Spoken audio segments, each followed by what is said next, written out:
fellow speakers, and fierce mindsets over here. I have given a title to my speech over here because it's a kind of a collection with one of my thoughts, and it's called Entrepreneurial, and it means women commanding the front lines of smart warfare and national security.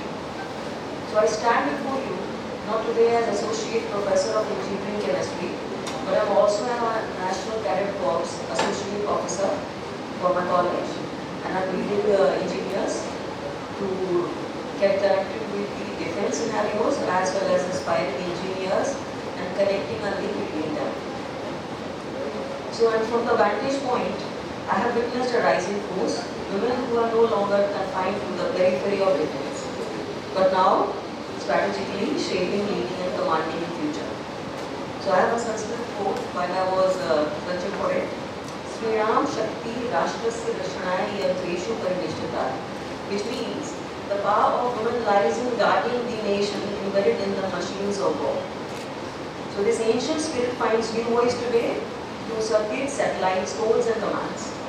As we move from mud and muscle warfare to smart systems and silent threats, one of the things is very clear. The future of war isn't just digital, it is decisively diverse. And the diversity must include the brilliance, courage and leadership of women, not as exceptions but as essential architects of the security. For centuries, warfare was defined by the sound of marching boots, clash of swords, smoke of battlefield cannons and rifles. But as time marched on, the battlefield evolved. We saw the rise of tankers, fighter jets, missile systems, and radar-guided precision strikes. It became more faster, and then came a quiet revolution. The enemy stopped wearing uniforms, and the battlefield became invisible. With the advent of cyber warfare and autonomous systems, the rules of engagement shifted from physical confrontation to digital infiltration, and from bullets to bytes, and from visible firepower to invisible firewalls. So how does a modern warfare look like? Officers in the army. That wasn't just a legal win, the message was leadership demands no gender. DRDO has launched Women in Science Engineering, popularly known as WISE Fellowships, specifically for women researching in missile, drone and defense laboratories. Also, as an NCC officer myself, I have been involving my young cadets, especially girls, to learn cyber hygiene, drone piloting and map reading with military precision, training not just for ranks but for the responsibility.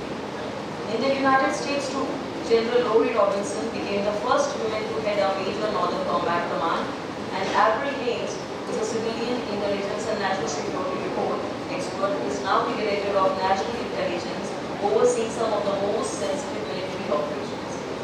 In Estonia, which is ranked as the world's most cyber-secure country, they are not only part of defense infrastructure, they are designing its digital doctrine to women. Squadron leader Minty Agarwal directed real-time air combat control during the Balapur operation, earning the Yudh Seva medal. And our very, very favorite Dr. Ritu Khaital, who helped launch Mangalyaan, is now involved in defense and different aerospace innovations. So thus, truly integrate women in future of warfare, we need to go beyond slogans. What we need is gender audits in defense, hiring and leadership, mentorship pipelines for young women in STEM, that is science, technology, engineering and mathematical sector, and global exchange programs that